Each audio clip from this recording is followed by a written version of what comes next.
Jai Shri Gurudev. Good morning to everyone students. Welcome to chemistry class.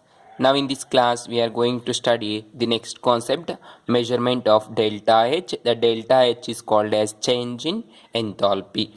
Already in the previous class we are studied measurement of delta U. Delta U is nothing but change in internal energy. Here delta H, that is change in enthalpy. I explained in the last class the change in internal energy and change in enthalpy cannot be determined directly, so that we are going to determine by alternative method. So to alter the alternative method to measure delta H is ಅಂದರೆ internal energy ಮತ್ತು enthalpy, change in internal energy ಮತ್ತು ಎಂಥಾಲ್ಪಿನ ನಾವು ಡೈರೆಕ್ಟಾಗಿ measure ಮಾಡೋಕ್ಕಾಗೋದಿಲ್ಲ. ಅದಕ್ಕೆ ಏನು ಮಾಡ್ತಾ ಇದ್ದೀವಿ, ಆಲ್ಟರ್ನೇಟಿವ್ ಮೆಥಡನ್ನು ಯೂಸ್ ಮಾಡ್ಕೊಂಡ್ಬಿಟ್ಟು ಮೆಜರ್ ಮಾಡ್ತೀವಿ. ಆಲ್ಟರ್ನೇಟಿವ್ ಮೆಥಡ್ ಅಂದರೆ ಹೀಟನ್ನು ಮೆಜರ್ ಮಾಡ್ತೀವಿ. ಆ ಹೀಟ್ ಅನ್ನೋದು ಎಂಥಾಲ್ಪಿ ಆಗಿರುತ್ತೆ. ಅರ್ಥ ಆಯ್ತಲ್ವಾ? ಸೊ ನಾವು to measure that change in enthalpy, you know that the equation enthalpy is equal to H is equal to U plus PV. That is enthalpy H is equal to U plus PV. Now differentiate this equation, you get delta H is equal to delta U plus keep first function is P and differentiate second function. First function ಅನ್ನು ಹಂಗೆ ಇಟ್ಕೊಳ್ಳಿ, second function differentiate ಮಾಡಿ ಏನು ಮಾಡುತ್ತೆ, V. Differentiation of V is delta V plus second function ಹಂಗೆ ಇಟ್ಕೊಳ್ಳಿ, V. Differentiation of first function is delta P. Okay, this is the differentiation. Delta H is equal to delta U plus P into VdP. Delta V plus V into dP. So now at constant pressure, condition ಇಡ್ತಾ ಇದೀವಿ, at constant pressure constant ಆಯ್ತಾ ಅಂದ್ರೆ ಏನಾಯ್ತು, that is P is equal to constant. That constant pressure process we called as what? Isobaric process. Okay, pressure constant ಇದ್ರೆ ಏನಂತ ಕರಿತೀವಿ, isobaric process ಅಂತ ಕರಿತೀವಿ. Now differentiation of pressure, that is delta P is equal to what? 0. Pressure ಅನ್ನು differentiate ಮಾಡಿದ್ರೆ ಏನಾಗುತ್ತೆ, 0 ಆಗುತ್ತೆ. Differentiation of pressure is 0. ನಾವು ಸಬ್ಸ್ಟಿಟ್ಯೂಟ್ ಇನ್ ದಿಸ್ ಈಕ್ವೇಷನ್, ಇಲ್ಲಿ ಸಬ್ಸ್ಟಿಟ್ಯೂಟ್ ಮಾಡಿ P ಅಲ್ಲಿ ಏನಾಗುತ್ತೆ, that is delta H is equal to P ಅನ್ನು ಸಬ್ಸ್ಟಿಟ್ಯೂಟ್ ಮಾಡಿ, ಇಲ್ಲಿ ಡೆಲ್ಟಾ P ಅನ್ನೋದು 0 ಆಯಿತು ಅಂದರೆ that is where is delta P, year delta P is equal to 0. So ಅವಾಗ ಏನಾಯಿತು, delta U plus P into delta V ಆಯಿತು. P into delta V ಆಯ್ತಲ್ವ, ಡೆಲ್ಟಾ P ಅನ್ನೋದು 0 ಆದಾಗ therefore delta H is equal delta U plus P into delta V. ಇಲ್ಲಿ delta P ಅನ್ನೋದು 0 ಆಯಿತು, 0 into anything 0 plus 0. Okay, that is equal to delta H is equal to delta U plus P into delta V. ಇಷ್ಟ ಆಯ್ತಲ್ವಾ? Then you know that first law of thermodynamics, we know that first law of thermodynamics, TD means what? Thermodynamics. U is equal to Q plus W, or delta U is equal to Q plus W. Okay, then W is equal to minus P into delta V alva. W is equal to minus P into delta V. Therefore delta U is equal to Q minus P into delta V. So ಇವಾಗ substitute ಮಾಡಿ, ಇಲ್ಲಿ delta U plus ಅಲ್ಲಿ ಏನಿದೆ, Q minus P into delta V ಇದೆ. So ಇಲ್ಲಿ substitute ಮಾಡಿ, let take this is equation 2 and this is equation 1 ಅಂತ ತಗೊಳ್ಳಿ. ಸೊ ನಾವು 2 in 1 ಈಕ್ವೇಷನ್ 2 in 1 ಅಲ್ಲಿ ಸಬ್ಸ್ಟಿಟ್ಯೂಟ್ ಮಾಡಿ ಏನಾಗುತ್ತೆ, so that is equal to delta H is equal to delta U is what? Q minus P into delta V plus P into delta V. So plus P minus P delta V get cancel. Then ಉಳ್ಕೊಂಡಿರೋದೇನು, delta H is equal to Q. So when you get delta H is equal to Q, ಯಾವಾಗ ನಮಗೆ delta H is equal to Q ಬಂತು, pressure ಅನ್ನೋದು constant ಇಟ್ಟಾಗ delta P 0 ಆಯಿತು, ಆವಾಗೇ ನಮಗೆ equation ಬಂದಿದ್ದು equation. So that delta H is equal to Q only when pressure is constant. ಅದನ್ನೇನಂತ ಬರೀತಾ ಇದ್ದೀವಿ, delta H is equal to Q into P ಅಂತ ಬರೀತಾ ಇದ್ದೀವಿ. ಅರ್ಥ ಆಯ್ತಲ್ವಾ? ಸೊ ನಾವು this is the equation. Equation ಏನು ಹೇಳುತ್ತೆ, this equation says that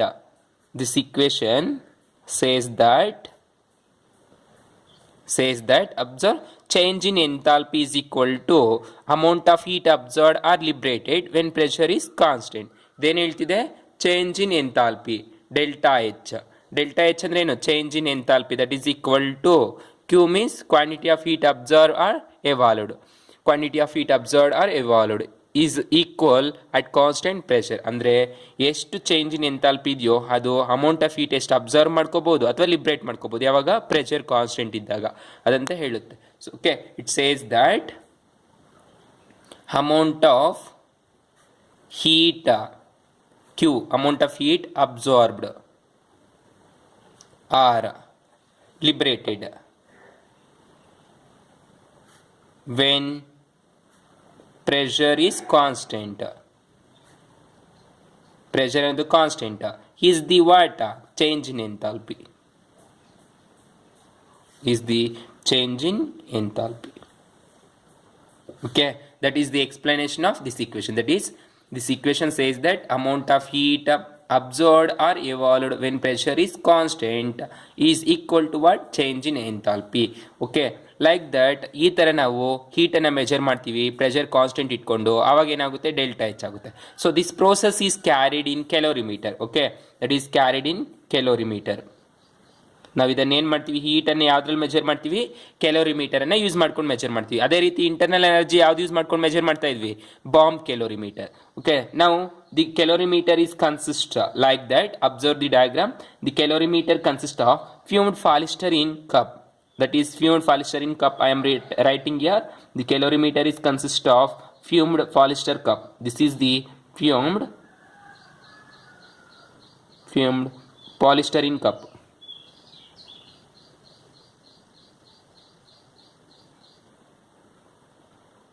Polystyrene cup. This is the calorimeter is consist of fumed polystyrene cup. Inside that we are putting a reaction mixture in a bowl. ಇದರೊಳಗಡೆ ನಾವು ಒಂದು ಬೌಲಲ್ಲಿ reaction ಮಿಕ್ಸರನ್ನು keep ಮಾಡ್ತೀವಿ. ಇದೊಂದು bowl ಥರ ಇರುತ್ತೆ. ಇದರೊಳಗಡೆ we are keeping what? Reaction mixture. ಏನಕ್ಕೆ ರಿಯಾಕ್ಷನ್ ಮಿಕ್ಸರ್ ಇಕ್ಕಿರೋದು? To determine what? Amount of heat absorb or liberate. ಎಷ್ಟು ಹೀಟ್ ಅಬ್ಸರ್ವ್ ಮಾಡ್ಕೊಳ್ಳುತ್ತೆ ಅಥವಾ ಲಿಬ್ರೇಟ್ ಮಾಡುತ್ತೆ ಅನ್ನೋದು ರಿಯಾಕ್ಷನ್ ಮಿಕ್ಸರನ್ನು ಇಟ್ಟಿದ್ದೀವಿ. ಇದೊಂದು ಪಾಲಿಸ್ಟರಿನ್ ಕಪ್ ಆಗಿರುತ್ತೆ. ಫ್ಯೂಮ್ಡ್ ಅಂದರೆ ಫ್ಯೂಮನ್ನು ಕ್ಲೋಸ್ ಮಾಡಿರ್ತೀವಿ. Foamed polystyrene cup. Inside that we are putting reaction mixture and to measure temperature we are putting a thermometer. ಒಂದು ಈ ಟೆಂಪ್ರೇಚರನ್ನು ಮೆಜರ್ ಮಾಡೋದಕ್ಕೆ ಏನು ಮಾಡ್ತಾ ಇದ್ದೀವಿ? ಒಂದು ಥರ್ಮೋಮೀಟರನ್ನು ಇಡ್ತಾ ಇದ್ದೀವಿ ಇದರೊಳಗಡೆ. ಅರ್ಥ ಆಯ್ತಲ್ವಾ? Okay, this is the thermometer. This is the instrument that we call calorimeter, used to measure what? Amount of heat absorbed or liberated when pressure is constant. Pressure ಅನ್ನು ಕಾನ್ಸ್ಟೆಂಟ್ ಆಗಿ ಇಟ್ಕೊಂಡಾಗ ನಾವು ಮೆಜರ್ ಮಾಡೋದಕ್ಕೆ ಯೂಸ್ ಮಾಡ್ತಾ ಇರುವಂಥದ್ದು ಇದು calorimeter. This is the calorimeter. By using this calorimeter, we are measured the amount of heat. That heat becomes what? Change in enthalpy. ಈ instrument ಅನ್ನು ಯೂಸ್ ಮಾಡ್ಕೊಂಡ್ಬಿಟ್ಟು ನಾವು ಹೀಟ್ ಅನ್ನು ಮೆಜರ್ ಮಾಡ್ತೀವಿ. ಆ ಹೀಟ್ ಅನ್ನೋದು ಏನಾಗಿರುತ್ತೆ? ಇಂಟರ್ನಲ್ ಎನರ್ಜಿ ಆಗಿರುತ್ತೆ, delta H. Okay, therefore delta H is equal to weight divided by molecular weight into Q into P per n moles. ಒಂದು ಮೋಲ್ ತಗೊಂಡ್ರೆ ಅವಾಗ ಏನಾಯಿತು? You know that n is equal to weight divided by molecular weight. Okay, weight divided by molecular weight. That is equal to weight ಅನ್ನು ಏನು ತಗೊಂಡಿದ್ವಿ? Mass ಅಂತ. Molecular mass ಅನ್ನು m ಅಂತ ತಗೊಂಡಿದ್ವಿ. ಸೊ ಇದು n ಆಯ್ತಲ್ಲ, delta H is equal to ಇದು 1 ಮೋಲ್ಗೆ. ಇಲ್ಲಿ n is equal to ಎಷ್ಟಾಗಿದೆ? 1 ಆಗಿದೆ. ಸೊ ಇಲ್ಲಿ ಪರ್ ಮೋಲ್ ತಗೊಂಡ್ರೆ m ಡಿವೈಡ್ ಬೈ m ಅಂತ. ಓಕೆ, ಈ ಫಾರ್ಮುಲಾ ಯೂಸ್ ಮಾಡ್ಕೊಂಡ್ಬಿಟ್ಟು ನಾವೇನು ಮಾಡ್ತೀವಿ? ಹೀಟನ್ನು ಮೆಜರ್ ಮಾಡ್ತೀವಿ. ಎಷ್ಟು ಮೋಲ್ಸ್ ಬೇಕಾದರೆ ಅಷ್ಟು ಮೋಲ್ಗೆ. Okay, so here the thermodynamics one part is completed, and by using these concepts we will be studied thermochemistry in the same chapter only. ಇದೇ ಚಾಪ್ಟರಲ್ಲಿ ನಾವೇನು ಮಾಡ್ತೀವಿ? ಈ ಥರ್ಮೋಡೈನಾಮಿಕ್ಸ್ ಬೇಸಿಕ್ ಕಾನ್ಸೆಪ್ಟ್ಸನ್ನು ಯೂಸ್ ಮಾಡ್ಕೊಂಡ್ಬಿಟ್ಟು ನಮ್ಮ ಕೆಮಿಸ್ಟ್ರಿಗೆ ಅಪ್ಲೈ ಮಾಡ್ಕೊತೀವಿ. ಕೆಮಿಕಲ್ ಇಕ್ವೇಷನ್ಸ್ಗೆ ಅದನ್ನು ಏನಂತ ಕರಿತೀವಿ? ಥರ್ಮೋಕೆಮಿಸ್ಟ್ರಿ ಅಂತ ಕರಿತೀವಿ. Then take the next major concept, ದೊಡ್ಡ ಕಾನ್ಸೆಪ್ಟ್ ಯಾವುದು ಅಂದರೆ ಥರ್ಮೋಕೆಮಿಸ್ಟ್ರಿ.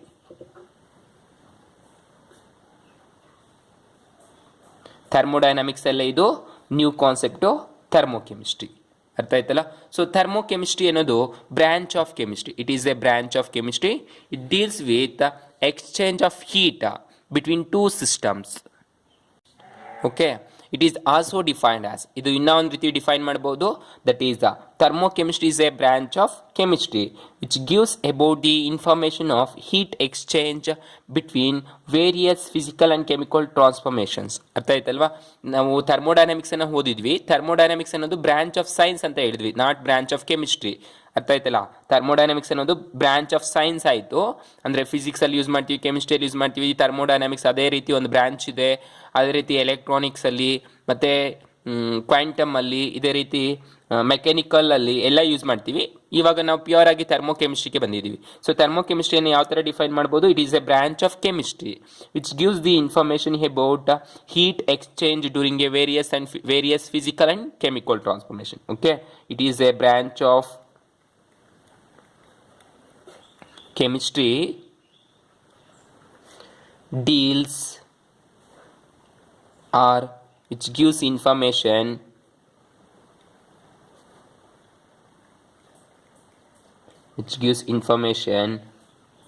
about heat changes during various physical and chemical transformation.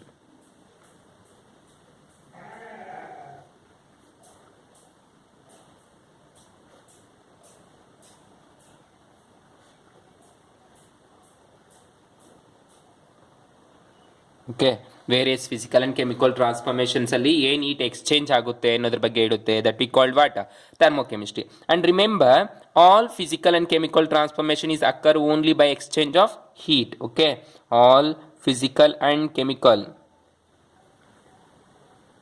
ಎಲ್ಲ ಫಿಸಿಕಲ್ ಮತ್ತೆ ಕೆಮಿಕಲ್ ಟ್ರಾನ್ಸ್ಫಾರ್ಮೇಷನ್ಸ್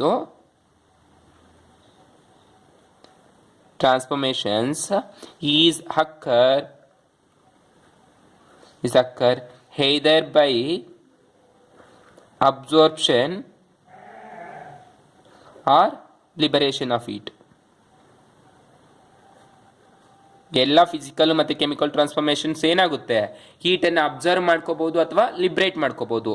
ಈ ಥರ ಮಾಡಿಕೊಂಡೆ ಫಿಸಿಕಲ್ ಮತ್ತು ಕೆಮಿಕಲ್, ಭೌತಿಕ ಮತ್ತು ರಾಸಾಯನಿಕ ಚೇಂಜಸ್, ಬದಲಾವಣೆಗಳಾಗೋದು. ಅರ್ಥ ಆಯ್ತಲ್ಲ? That we called what thermochemistry. So ನಾವು for example take burning of coal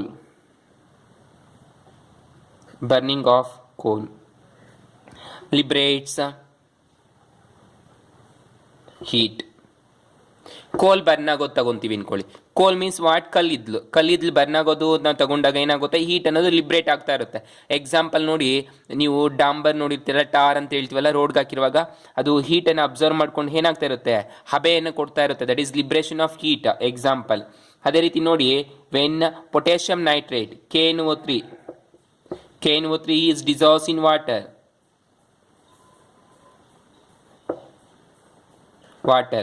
absorbs heat,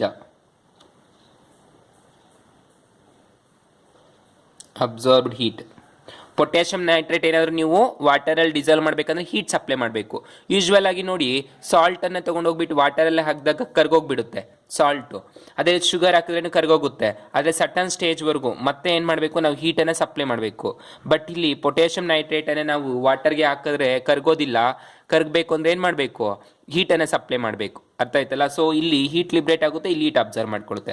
ಎರಡು ಕಡೆನೂ ಟ್ರಾನ್ಸ್ಫಾರ್ಮೇಷನ್ಸ್ ಚೇಂಜ್ ಆಗ್ತಾ ಇದೆ. ಇಲ್ಲಿ ಕೋಲ್ ಅಂದ್ರೇನು, ಟಾರ್ ತಗೊಂಡಿರ್ತೀವಿ, ಹೀಟ್ ಮಾಡಿದಾಗ ಏನಾಯಿತು, ಕಾರ್ಬನ್ ಡೈಆಕ್ಸೈಡ್ ವಾಟರನ್ನು ಲಿಬ್ರೇಟ್ ಮಾಡ್ತಾ ಇರುತ್ತೆ. ಪೊಟ್ಯಾಷಿಯಂ ನೈಟ್ರೇಟ್ ಸಾಲಿಡನ್ನು ತೊಗೊಂಡಿದ್ದೀವಿ, ವಾಟರಲ್ಲಿ ಹಾಕಿದ್ರೆ ಏನಾಗುತ್ತೆ, ಸೊಲ್ಯೂಷನ್ ಆಗುತ್ತೆ. ಫಿಸಿಕಲ್ ಸ್ಟೇಟು ಚೇಂಜ್ ಆಗ್ತಾ ಇರುತ್ತೆ. ಅದೇ ರೀತಿ ಕೆಮಿಕಲ್ ಸ್ಟೇಟು ಚೇಂಜ್ ಆಗ್ತಾ ಇರುತ್ತೆ. ಇದನ್ನು ಏನಂತ ಕರಿತೀವಿ, ಫಿಸಿಕಲ್ ಕೆಮಿಕಲ್ ಟ್ರಾನ್ಸ್ಫಾರ್ಮೇಷನ್ಸ್ ಅಂತ ಕರಿತೀವಿ ನಾವು. This will be learn easily by using thermochemical equation definition. ಅರ್ಥ ಆಯ್ತಲ್ಲ? ಇದನ್ನು ಈಸಿಯಾಗಿ ನಾವು ಥರ್ಮೋಕೆಮಿಕಲ್ ಇಕ್ವೇಷನ್ ಡೆಫಿನೇಷನ್ ಅನ್ನು ಯೂಸ್ ಮಾಡಿಕೊಂಡು ಅರ್ಥ ಮಾಡ್ಕೋಬಹುದು. ಅದನ್ನು ನೆಕ್ಸ್ಟ್ ಯಾವ ಥರ ಅಂತ ಇವಾಗ ಗೊತ್ತಾಗುತ್ತೆ. The next definition is thermochemical equation.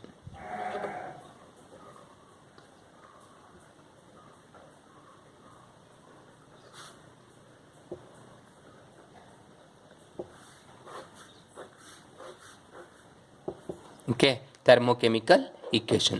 This thermochemical equation is a balanced chemical equation which indicates the amount of heat absorbed or liberated during a chemical transformations or reactions, and also it indicates the physical state of reactants and products. So observe ಮಾಡಿ ಏನು ಹೇಳ್ತಾ ಇದೀವಿ, thermochemical equation.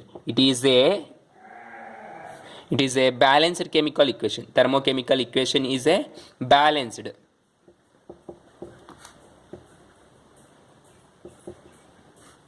Thermochemical equation is a balanced chemical equation which indicates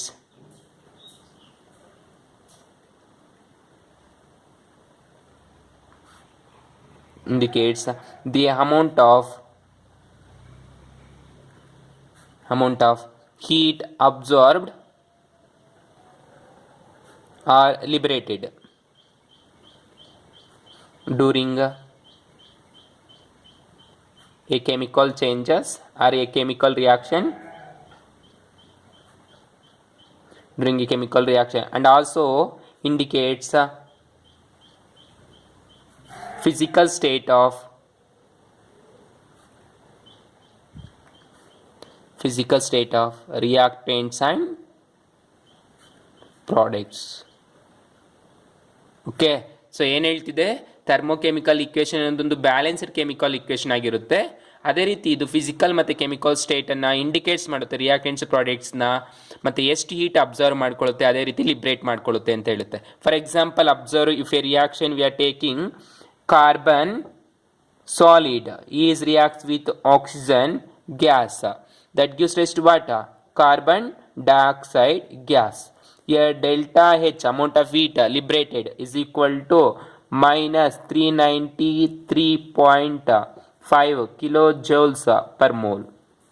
okay, ಇಲ್ಲೇನು ಹೇಳ್ತಾ ಇದೀನಿ ನೋಡು, thermochemical equation ಅನ್ನೋದು ಇದೊಂದು ಬ್ಯಾಲೆನ್ಸ್ಡ್ ಕೆಮಿಕಲ್ ಇಕ್ವೇಷನ್. ಬ್ಯಾಲೆನ್ಸ್ ಆಗಿದೆ ತಾನೆ, 1 ಕಾರ್ಬನ್ 1 ಕಾರ್ಬನ್, 2 ಆಕ್ಸಿಜನ್ಸ್ 2 ಆಕ್ಸಿಜನ್, ಇದು ಬ್ಯಾಲೆನ್ಸ್ ಆಗಿದೆ. It is a balanced chemical equation which indicates amount of heat liberated. Amount heat liberate ಮಾಡ್ಕೊಳ್ಳುತ್ತಾ ಅಥವಾ ಅಬ್ಸರ್ವ್ ಮಾಡ್ಕೊಳ್ಳುತ್ತಾ ಅಂತ ಹೇಳ್ಕೊಳ್ಳುತ್ತೆ. ಇಲ್ಲಿ ಎಷ್ಟು ಇಂಡಿಕೇಟ್ ಮಾಡ್ತಾ ಇದೆ, ಮೈನಸ್ ಅಂತ ಇದೆ. ಮೈನಸ್ ಅಂದರೆ ಏನು, ಹೀಟ್ ಲಿಬ್ರೇಟ್ ಆಗ್ತಾ ಇದೆ ಅಂತ ಅರ್ಥ. ಎಷ್ಟು, 393.5 ಕಿಲೋ ಜೂಲ್ಸ್. ಈ ಡೆಲ್ಟಾ ಎಚ್ ಯಾವ ಥರ ಮೆಜರ್ ಮಾಡ್ತೀವಿ, ಬಾಂಬ್ ಕ್ಯಾಲೋರಿಮೀಟರ್ ಯೂಸ್ ಮಾಡ್ಕೊಂಡು, ಅಥವಾ ಕ್ಯಾಲೋರಿಮೀಟರ್ ಆಲ್ರೆಡಿ ಹೇಳಿದೆ ನೋಡಿ, ಕ್ಯಾಲೋರಿಮೀಟರ್ ಇಲ್ಲಿ ಯೂಸ್ ಮಾಡ್ಕೊಂಡ್ಬಿಟ್ಟು ನಾವೇನು ಮಾಡ್ತಾ ಇದ್ದೀವಿ, ಡೆಲ್ಟಾ ಹೆಚ್ಚನ್ನು ಮೆಜರ್ ಮಾಡ್ತೀವಿ. ಇದನ್ನು ವ್ಯಾಲ್ಯೂ ನೆನ್ಪಿಟ್ಕೋಬೇಕು ನೀವು ಎಲ್ಲದಕ್ಕೂ ಅಷ್ಟೇ. ಈ ಡೆಲ್ಟಾ ಹೆಚ್ ಅನ್ನೋ ವ್ಯಾಲ್ಯೂಸನ್ನು ನೆನ್ಪಿಟ್ಕೋಬೇಕು. ನಾವು ಎಕ್ಸ್ಪೆರಿಮೆಂಟ್ ಆಗಿ ಡಿಟರ್ಮನ್ ಮಾಡಿರ್ತೀವಿ, ಇಲ್ಲಿ ಬರೆದಿರ್ತೀವಿ. So delta H is equal 390. Heat liberate ಆಗ್ತಿದೆ ಅಥವಾ ಅಬ್ಸರ್ವ್, ಇಲ್ಲಿ ಲಿಬ್ರೇಟ್ ಆಗ್ತಿದೆ. Next, during a chemical reaction and also indicates what, physical state. Physical state ನೋಡಿ ಇಂಡಿಕೇಟ್ ಆಗಿದೆ ತಾನೆ. So carbon solid, oxygen gas, carbon dioxide gas, ಅಂದ್ರೆ physical state ಅನ್ನು ಏನ್ ಮಾಡ್ತಾ ಇದೆ, ಇಂಡಿಕೇಟ್ ಮಾಡ್ತಾ ಇದೆ. ಇಂಥ ರಿಯಾಕ್ಷನ್ಸ್ ಅನ್ನು ಏನಂತ ಕರಿತೀವಿ, thermochemical equation. Such kind of reactions we called as what, thermochemical equations. ನಾವು one more example observe, second one ಅದೇ ರೀತಿ ಅಬ್ಸರ್ವ್ ಮಾಡಿ. Water, that is hydrogen gas plus oxygen gas, these two reacts together gives H2O, that water is liquid. So ಇಲ್ಲಿ observe ಮಾಡಿ, H2O plus O2 that gives rise to H2O. ಇಲ್ಲಿ balance ಆಗಿದೆ equation, 2 hydrogens 2 hydrogens, 2 oxygens ಇದೆ, ಒಂದೇ ಒಂದು oxygen ಇದೆ. So balance ಆಗಿಲ್ಲ. ಇದಕ್ಕೆ ಏನು ಹೇಳ್ತೀವಿ, ಇದನ್ನು ಥರ್ಮೋಕೆಮಿಕಲ್ ಇಕ್ವೇಷನ್ ಅಂತ ಹೇಳಕ್ಕಾಗೋದಿಲ್ಲ. ಅದೇ ರೀತಿ ಡೆಲ್ಟಾ ಎಚ್ ಇಂಡಿಕೇಟ್ ಮಾಡಿಲ್ಲ. Delta H is equal to here minus 571.6 kilo joules. ಇಲ್ಲಿ ಡೆಲ್ಟಾ ಎಚ್ ಅನ್ನೋದು ಎಷ್ಟಿದೆ, ಮೈನಸ್ 571.6 ಕಿಲೋ ಜೌಲ್ಸ್ ಅಷ್ಟಿದೆ. ಇದು 1 ಮೋಲ್ಗಲ್ಲ, 2 ಮೋಲ್ಸ್ಗೆ. This is for 2 moles. So ನಾವು ಬ್ಯಾಲೆನ್ಸ್ ಮಾಡಬೇಕು ಈಕ್ವೇಷನ್. ನೋಡಿ 2 ಆಕ್ಸಿಜನ್ಸ್ ಇದೆ, ಸೊ ದಟ್ ಇಲ್ಲಿ ಪುಟ್ 2, ಇಲ್ಲಿ 2 ಇರೋದ್ರಿಂದ ಇಲ್ಲಿ 2 ಹಾಕಿದ್ರೆ 2 1 2, 2 ಆಕ್ಸಿಜನ್ ಆಯಿತು. ಹೈಡ್ರೋಜನ್ ನೋಡಿ ಬ್ಯಾಲೆನ್ಸ್ ಆಗಿಲ್ಲ, ಸೊ ಇವಾಗ 2 ಬರೀರಿ. 2 ಬರೀದೀವಿ ಅಂದರೆ 2 2 4 ಹೈಡ್ರೋಜನ್ಸ್ ಆ್ಯಂಡ್ 2 ಆಕ್ಸಿಜನ್ಸ್. ಇವಾಗ ಬ್ಯಾಲೆನ್ಸ್ ಆಗಿದೆ. ಹೀಟನ್ನು ಇಂಡಿಕೇಟ್ ಮಾಡ್ತಾರೆ. ಅದೇ ರೀತಿ ಫಿಸಿಕಲ್ ಸ್ಟೇಟು ಇಂಡಿಕೇಟ್ ಮಾಡ್ತಿದೆಯಲ್ವಾ, gas and liquid. Okay, this is called as what, thermochemical equation. ಇದನ್ನು ಏನಂತ ಕರಿತೀವಿ, ಥರ್ಮೋಕೆಮಿಕಲ್ ಈಕ್ವೇಷನ್ ಅಂತ ಕರಿತೀವಿ. ಅರ್ಥ ಆಯ್ತಲ್ಲ. ಅದೇ ರೀತಿ ನೋಡಿ, ಇದು ಎಕ್ಸಾಂಪಲ್ 1, ಎಕ್ಸಾಂಪಲ್ 3 ನೋಡಿ. 3 ಇದನ್ನು ಇಂಟರ್ಚೇಂಜ್ ಮಾಡ್ತೀನಿ. 2H2O ಇರೋದ್ರಿಂದ ಇಲ್ಲಿ ಬರ್ಕೊತೀವಿ. 2H2O ವಾಟರ್ ತೊಗೊಂಡಿದ್ದೀನಿ, ವಾಟರನ್ನು ಹೀಟ್ ಮಾಡ್ತೀನಿ. ವಾಟರ್ ಹೀಟ್ ಮಾಡಿದ್ರೆ ತಾನೇ ವೇಪರ್ ಆಗೋದು. ಸೊ ಅವಾಗ ಏನಾಯಿತು, ಹೀಟ್ ಮಾಡಿದಾಗ 2H2 gas plus O2 gas, 2H2 gas plus O2 gas ಬಂತಲ್ವಾ. ಸೊ ನಾವು delta H is equal to, ಇಲ್ಲಿ ಏನಾಯಿತು, ವಾಟರ್ ಫಾರ್ಮ್ ಆಗಬೇಕಾದ್ರೆ ಹೀಟನ್ನು ಲಿಬ್ರೇಟ್ ಮಾಡಿದೆ. ಇವಾಗ ವಾಟರ್ ಅನ್ನೋದು ವೇಪರೈಸ್ ಆಗಬೇಕಂದ್ರೆ ಏನು ಮಾಡಬೇಕು, ವಾಟರ್ ಯಾವಾಗ ಆವಿ ಆಗುತ್ತೆ, ಹೀಟ್ ಸಪ್ಲೈ ಮಾಡಿದ್ರೆ ತಾನೆ. So delta H is equal to ಎಷ್ಟು ಹೀಟ್ ಲಿಬ್ರೇಟ್ ಮಾಡ್ತಿದ್ದೆ ಅಷ್ಟು ಹೀಟನ್ನು ಸಪ್ಲೈ ಮಾಡಬೇಕು. That is 571.6 kilo joules. ನಾವು ಇಷ್ಟು ಹೀಟನ್ನು ಸಪ್ಲೈ ಮಾಡಿದ್ರೆ ಏನಾಗುತ್ತೆ, ವಾಟರ್ ಅನ್ನೋದು ವೇಪರೈಸ್ ಆಗಿಬಿಡುತ್ತೆ, ಹೈಡ್ರೋಜನ್ ಮತ್ತು ಆಕ್ಸಿಜನ್ ಗ್ಯಾಸ್ ಆಗಿ. ಇದನ್ನೇನಂತ ಕರಿತೀವಿ, ಥರ್ಮೋಕೆಮಿಕಲ್ ಈಕ್ವೇಷನ್ ಅಂತ ಕರಿತೀವಿ. This is called as what, thermochemical equation. Then the next definition is enthalpy. Next one, enthalpy definition, that is indicated by the term H, enthalpy H. Okay, so here enthalpy is defined as amount of heat energy present in the system. H andre enu, heat energy, that is amount of heat energy present in a system. This is called enthalpy. Then mathematically enthalpy is represented as enthalpy H is equal to U plus PV. ಎಂಥಾಲ್ಪಿಯನ್ನು ಯಾವ ಥರ ಹೇಳ್ಬೋದು mathematical ಆಗಿ H is equal to U plus P. Therefore it is also defined has, ಇದನ್ನು ಮತ್ತೆ define ಮಾಡ್ಬೋದು by mathematical ಆಗಿ, that is enthalpy is equal to sum of internal energy and product of pressure volume energies. Okay, it is also defined has sum of internal energy and product of pressure, volume energies is called what? Enthalpy. Okay, enthalpy ಅಂತ ಹೇಳ್ಬೋದು. ಇದನ್ನು is called what? Enthalpy. That is delta H is equal to delta U plus P into delta V or U plus P V. Delta H is equal to U plus P V. ಅದೇ ರೀತಿ differentiate ಮಾಡಿ ಇದನ್ನು differentiate ಮಾಡಿದ್ರೆ ಏನಾಗುತ್ತೆ? Delta H is equal to delta U plus P into delta V at constant pressure. Pressure constant ಇದ್ದಾಗ ಏನಾಗುತ್ತೆ? Delta H is equal delta U plus P into delta V ಆಗುತ್ತಾನೆ. ಯಾಕೆಂದರೆ ಡೆಲ್ಟಾ ಪಿ ಅನ್ನೋದು zero ಆಗಿಬಿಡುತ್ತೆ, ಅವಾಗ V into delta P zero ಆಗಿಬಿಡುತ್ತೆ. Already measurement of delta H ಅಲ್ಲಿ ಹೇಳಿದ್ದೀವಿ. ಸೊ ಇದು ಡಿಫ್ರೆನ್ಷಿಯಲ್ ಇಕ್ವೇಷನ್ನು, ಇದು ordinary equation, non differential equation. So remember here delta H is change in enthalpy, delta U is change in internal energy, pressure change in volume. ಅರ್ಥ ಆಯ್ತಲ್ಲ? So this is change in enthalpy. This is change in internal energy, and delta U is change in volume. Then P is called as pressure. Okay, this is the explanation of terminologies. Now similarly, this enthalpy is a state function. Remember, this enthalpy is a state function.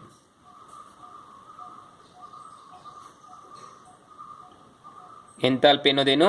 State function. State function means delta H can be written as H2 minus H1. State function ಅಂದರೆ ಏನಂದರೆ, ಅರ್ಥ simple ಆಗಿ ಹೇಳ್ಬೇಕಂದ್ರೆ delta ಹೆಚ್ ಅಂದರೆ ಏನು? Change in enthalpy. ಇದನ್ನು ಯಾವ ಥರ ಬರೀಬೋದು? H2 ಮೈನಸ್ H1 ಅಂತ, higher heat energy minus lower heat energy ಅಂತ ಬರೀಬೋದು ಸಿಂಪಲ್ ಆಗಿ. ಇಂಥದನ್ನು ಏನಂತ ಕರಿತೀವಿ? ಸ್ಟೇಟ್ ಫಂಕ್ಷನ್ ಅಂತ ಕರಿತೀವಿ.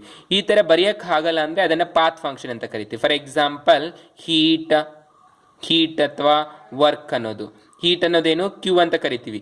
ಕ್ಯೂ ಅನ್ನು ನಾವು Q2 minus Q1, delta Q is equal Q2 minus Q1 ಈ ಥರ ಬರೀಬಾರ್ದು, ಅದಕ್ಕೆ ನಾಟ್ ಈಕ್ವಲ್ ಅಂತ ಕರಿತೀವಿ. ಅದೇ ರೀತಿ work delta W is equal to W2 minus W1 ಅಂತ ಈ ಥರ ಬರೀಬಾರ್ದು, ಅದಕ್ಕೆ ನಾವು ಯಾವಾಗೂ ಅಷ್ಟೇ ವರ್ಕ್ಗೆ W ಅಂತಲೇ ಯೂಸ್ ಮಾಡ್ಕೊತೀವಿ. ಮೆಕ್ಯಾನಿಕಲ್ ವರ್ಕ್ ಡನ್ ಅಲ್ಲಿ ನೋಡಿ, ಅಥವಾ work done during isothermal adiabatic expressions ಅಲ್ಲಿ ನೋಡಿ, ನಾವು W ಅಂತಲೇ ಬರಿತೀವಿ, DW ಅಂತ ಬರೆಯೋಕ್ಕಾಗೋದಿಲ್ಲ, ಅಥವಾ ಡೆಲ್ಟಾ ಡಬ್ಲ್ಯೂ ಅಂತ ಬರೆಯೋದಿಲ್ಲ. Because it is the path function, ಇವನ್ನ ಪಾತ್ ಫಂಕ್ಷನ್ ಅಂತ ಕರಿತೀವಿ. ಅರ್ಥ ಆಯ್ತಲ್ಲ? Then SI unit is kilojoules per mole. The SI unit is kilojoules per mole is the SI unit for enthalpy. Next concepts of types of reaction.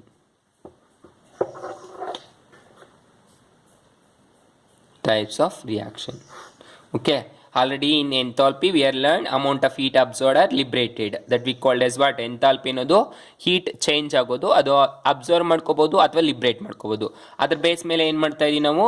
Types of reactions ಓದ್ತಾ ಇದೀವಿ. There is a two types of reaction. One is endothermic reaction and one more is exothermic reaction. Let's take the first one, exothermic reaction, and the second one is endothermic reaction.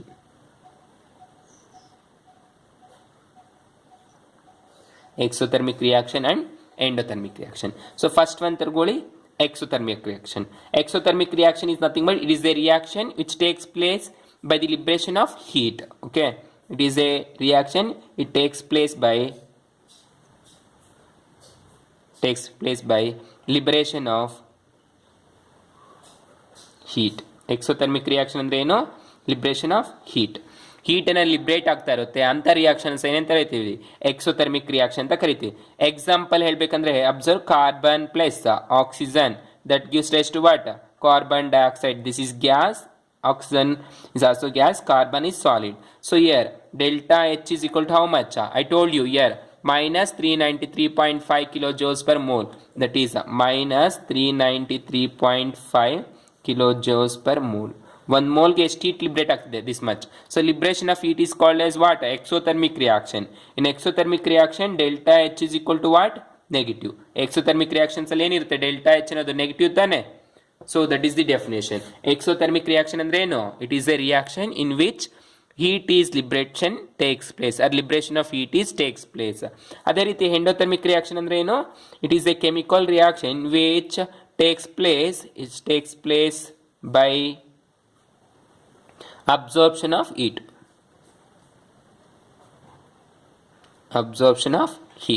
Example, take formation of nitrogen monoxide. That is N2 gas plus oxygen gas that gives rise to 2NO gas. Okay, so ಏನಾಯಿತು N2 gas plus O2 gas 2NO gas nitrogen monoxide gas ಬಂತು. ಇಲ್ಲಿ heat ಅನ್ನೋದು absorb ಮಾಡ್ಕೊಳ್ಳುತ್ತೆ. That is delta H is equal to plus 180.7 kilojoules per mole. 1 ಮೋಲ್ಗೆ ಇಷ್ಟು ಹೀಟನ್ನು liberate ಮಾಡ್ಕೊಳ್ಳುತ್ತೆ. ಎಷ್ಟು? 180.7 kilojoules. So this is endothermic reaction. Endothermic reactions ಅಲ್ಲಿ ಏನಾಗಿದೆ? Delta H is equal to positive. Okay, endothermic reactions ಅಲ್ಲಿ ಏನಿದೆ delta H ಅನ್ನೋದು positive. These are the different types of reactions and their definition and also the difference between these two. ಇದು difference ಅಂತಾನೆ ಹೇಳ್ಬೋದು. Okay, ಕೇಳ್ತಾರೆ 2 ಮಾರ್ಕ್ಸ್ಗೆ write the difference between exothermic and endothermic ಅಂತ. So exothermic reaction means it liberates heat and endothermic means it absorbs heat. Example, liberation delta H minus and delta H is positive. Here example carbon dioxide formation and here nitrogen monoxide formation.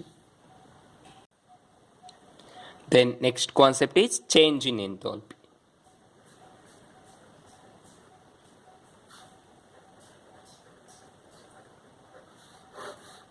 Next one, change in enthalpy are also called as a reaction enthalpy, that is represented as delta H, that is reaction enthalpy.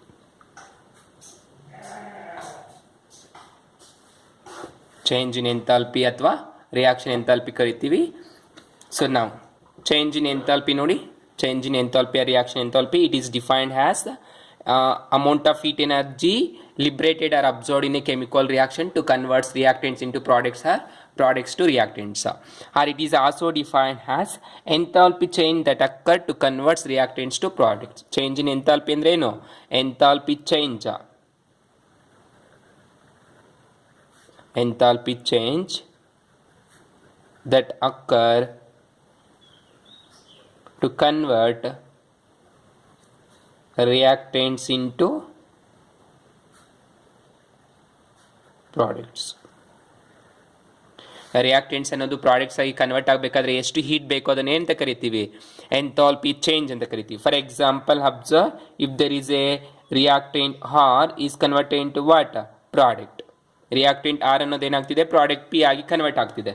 ಈ ಥರ ಇರುವಂಥ ರಿಯಾಕ್ಷನ್ಗೆ the mathematically delta H of R change in reaction enthalpy is equal to given by sum of enthalpies of products minus sum of enthalpies of reactant. That is sum of enthalpies of product minus sum of enthalpies of reactant. Products ಮತ್ತು ರಿಯಾಕ್ಟೆಂಟ್ಸ್ನ ಎಂಥಾಲ್ಪೀಸನ್ನು sum ಮಾಡ್ಕೊತೀವಿ. So ಇದನ್ನೇನಂತ ಕರಿತೀವಿ? Reaction enthalpy. That reaction enthalpy is given by sum of enthalpies of products minus sum of enthalpies of reactants. So that is delta H of R reaction enthalpy is equal to sum ಅಂದರೆ summation ಬರೀಬೋದಲ್ಲ, that is summation of enthalpies of reactant. So enthalpies ಅಂದರೆ ಏನು? Delta H, that is enthalpies of the reactants, products, that is P, delta H of P. So let's assume the number of moles here B and here let assume number of moles is A. So ಇಲ್ಲಿ B ಅಂತ assume ಮಾಡ್ಕೊಂಡ್ರೆ number of moles, ಇಲ್ಲಿ A ಅಂತ assume ಮಾಡ್ಕೊಂಡ್ರೆ ಅವಾಗ ಏನಾಯಿತು?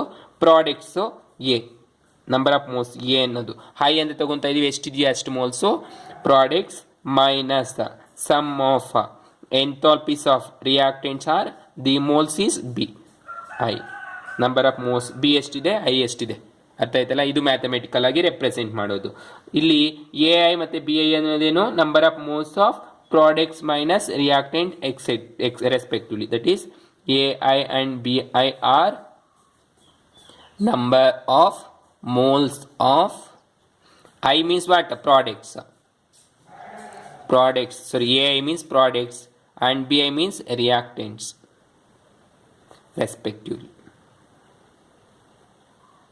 ಅರ್ಥ ಆಯ್ತಲ್ಲ. ಎ ಐ ಮತ್ತು ಬಿ ಐ ಅಂದ್ರೇನು number of moles of reactants and products respectively. So for example ಯಾವ ಥರ ಕ್ಯಾಲ್ಕುಲೇಟ್ ಮಾಡಬೇಕು ಇದನ್ನು ಅನ್ನೋದಂದರೆ ಒಂದು ಪ್ರಾಬ್ಲಮ್ ತಗೊಳ್ಳಿ. So air observe formation of carbon dioxide ಆವಾಗ ಹೇಳಿದ್ನಲ್ವ ಎಕ್ಸಾಂಪಲ್, ಅದನ್ನೇ ತಗೊಳ್ಳಿ. Example carbon plus oxygen that gives rise to what? Carbon dioxide gas. So ಇಲ್ಲೇನಿದೆ gas, it is also gas and this is solid. So ಇಲ್ಲಿ delta H of reaction enthalpy find out ಮಾಡ್ಬೇಕು. ನಮ್ಗೆ ಗೊತ್ತಿಲ್ಲ ಎಷ್ಟು ಅಂತ, ಅದಕ್ಕೆ ಕ್ವಶನ್ ಮಾರ್ಕ್ ಹಾಕ್ಕೊತಾ ಇದ್ದೀನಿ. ಸೊ ನಾವು delta H of R is equal to number of moles ಎಷ್ಟಿದೆ 1, ಇಯರ್ ಆಲ್ಸೋ 1. ಸೊ ಬರೀರಿ sum of enthalpies of products ಬರೀಬೇಕು. That is delta H of carbon dioxide gas plus ಇದಾಯ್ತಲ್ಲ ಸಮ್ಮೇಷನ್. ಒಂದೇ ತಾನೇ ಇರೋದು ಪ್ರಾಡಕ್ಟ್, ಒಂದು ಮೈನಸ್ ಆಗ್ತಾ ಇದ್ದೀನಿ sum of enthalpies of what? Reactants. So reactants ಎಷ್ಟಿದೆ 2 ಇದೆ. That is H of H ಅಥವಾ ಬರೀಬೋದು ಅಥವಾ ಡೆಲ್ಟಾ ಎಚ್ ಆದರೂ ಬರೀಬೋದು. ಹೆಚ್ ಆಫ್ ಡೆಲ್ಟಾ ಎಚ್ ಬೇಡ, ಹೆಚ್ ಬರ್ಕೊಳ್ಳಿ. This is change in enthalpy, right? H of carbon that is solid plus H of oxygen gas. ಇಷ್ಟು ಓಕೆ. ಇದನ್ನೇಂತ ಕರಿತೀವಿ? ಎಂಥಾಲ್ಪೀಸ್ ಅಂತ ಕರಿತೀವಿ. Sum of enthalpies of products minus sum of enthalpies of reactant that we called what? Reaction enthalpy. ಇಲ್ಲಿ H of carbon dioxide ಕೊಟ್ಟಿರ್ತಾರೆ, H of what? Carbon and H of oxygen also ಕೊಟ್ಟಿರ್ತಾರೆ. ಇವನ್ನೆಲ್ಲ substitute ಮಾಡಿದ್ರೆ ನಮ್ಗೆ ಏನು ಬರುತ್ತೆ? H of reaction ಬರುತ್ತೆ. ಅದೇ ರೀತಿ ನಾವು ಎಕ್ಸಾಂಪಲ್ 2 ನೋಡಿ. Example 2 that is combustion of methane ತಗೊಳ್ಳಿ. ಕಂಬಷನ್ ಆಫ್ ಮೀಥೇನ್ ಅಂದರೆ ಮೀಥೇನ್ನ ಕಂಬಷನ್ ಮಾಡ್ತಾ ಇದೀವಿ. Delta H CH4 which is reacts with oxygen that gives rise to combustion ಆದರೆ ಏನಾಗುತ್ತೆ? Carbon becomes carbon dioxide plus hydrogen ಏನಾಗುತ್ತೆ? ವಾಟರ್ ಆಗೋಗುತ್ತೆ, H2O. ಸೊ ವಾಟರ್ ಅನ್ನೋದೇನು? ಲಿಕ್ವಿಡ್ಡು. ಕಾರ್ಬನ್ ಡೈಆಕ್ಸೈಡ್ ಅನ್ನೋದು ಏನು? Gas. Oxygen gas, methane gas. ಇಷ್ಟು ಸರಿ ಹೋಯ್ತಲ್ವಾ? ಸೊ ಇವಾಗ ಅಬ್ಸರ್ವ್ ಮಾಡಿ, ಬ್ಯಾಲೆನ್ಸ್ ಆಗಿದೆಯಾ ಈಕ್ವೇಷನು? 2 ಆಕ್ಸಿಜನ್ಸ್ ಇದೆ, 2 + 3 ಆಕ್ಸಿಜನ್ಸ್ ಇದೆ. ಹೈಡ್ರೋಜನ್ಸ್ ಎಷ್ಟಿದೆ? 4 ಹೈಡ್ರೋಜನ್ಸ್ ಇದೆ, 2 ಹೈಡ್ರೋಜನ್ಸ್ ಇದೆ. ಸೊ ಹೈಡ್ರೋಜನ್ಸ್ ಬ್ಯಾಲೆನ್ಸ್ ಮಾಡಿ 4 hydrogens. So put here 2 2s are 4 ಸರಿ ಹೋಯಿತು. ಕಾರ್ಬನ್ ಎಷ್ಟಿದೆ? 1 ಸರಿ ಹೋಗಿದೆ. ಇವಾಗ ಆಕ್ಸಿಜನ್ ಬ್ಯಾಲೆನ್ಸ್ ಮಾಡಿ 2 × O 2 ಆಕ್ಸಿಜನ್ಸ್ ಪ್ಲಸ್ 2 4 ಆಕ್ಸಿಜನ್ ಆಯಿತು. ಸೊ ದಟ್ ಪುಟ್ 2 ಇವಾಗ ಬ್ಯಾಲೆನ್ಸ್ ಆಗಿದೆಯಲ್ಲ ಈಕ್ವೇಷನ್ನು. ಇವಾಗ ರಿಯಾಕ್ಷನ್ ಎಂಥಾಲ್ಪಿನ ಫೈಂಡ್ ಔಟ್ ಮಾಡಿ. That is delta H of R is equal to sum of enthalpies of products first ಬರಿಬೇಕಲ್ವಾ? ಸೊ ಏನಿದೆ? 1 ಮೋಲ್, ಇಲ್ಲಿ 2 ಮೋಲ್ಸ್, ಇಲ್ಲಿ 1 ಮೋಲ್, ಇಲ್ಲಿ 2 moles. So 1 mole into H of carbon dioxide gas plus 2 moles into H of water that is H2O liquid. ಇಷ್ಟು ಏನಾಯಿತು? ಪ್ರಾಡಕ್ಟ್ಸ್ದಾಯಿತು. Minus reactants ಇದೆಯಲ್ಲ. So reactants ಎಷ್ಟಿದೆ? 1 mole into H of CH4 gas plus 2 moles into H of oxygen gas. So ಈ ರೀತಿ ಬರೀಬೇಕು. This is called what? Reaction enthalpy. ಅರ್ಥ ಆಯ್ತಲ್ಲ ಯಾವ ಥರ ಬರೀಬೇಕು ಅಂತ? Got it? That is the reaction enthalpy to calculate for a given chemical reaction. ಕೊಟ್ಟಿರುವಂಥ ಕೆಮಿಕಲ್ ರಿಯಾಕ್ಷನ್ಸ್ಗೆ ರಿಯಾಕ್ಷನ್ ಎಂಥಾಲ್ಪಿ ಯಾವ ಥರ ಕ್ಯಾಲ್ಕುಲೇಟ್ ಮಾಡಬೇಕು ಅಂತ. So next one standard reaction enthalpy.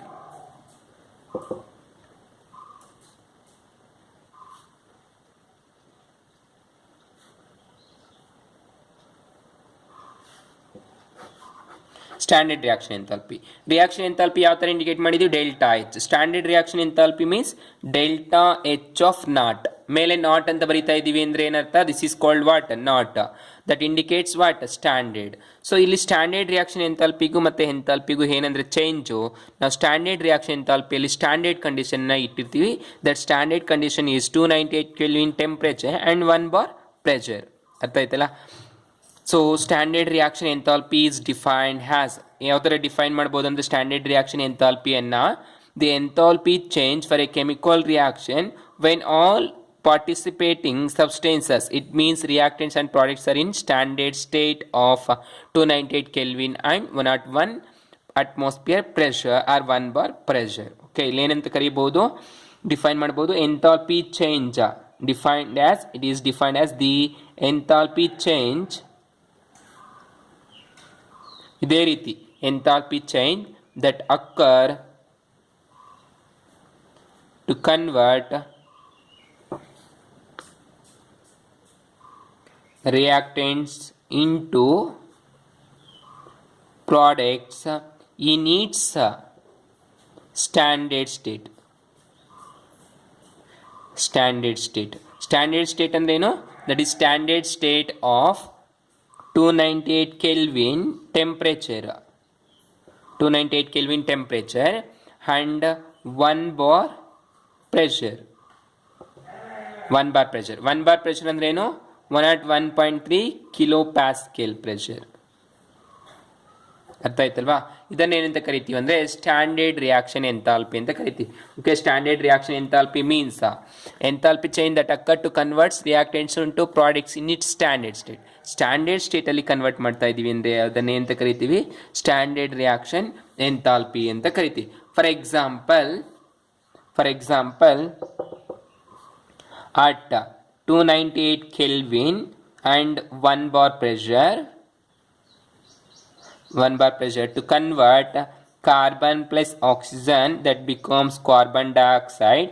Carbon ಮತ್ತೆ carbon solid, oxygen gas react ಆಗಿಬಿಟ್ಟು ಕಾರ್ಬನ್ ಡೈಆಕ್ಸೈಡ್ ಗ್ಯಾಸ್ ಆಗಿ ಬರಬೇಕಂದ್ರೆ delta H of reaction enthalpy that is in standard state is equal to -393.5 kilo joules per mole ಆಗಿರುತ್ತೆ.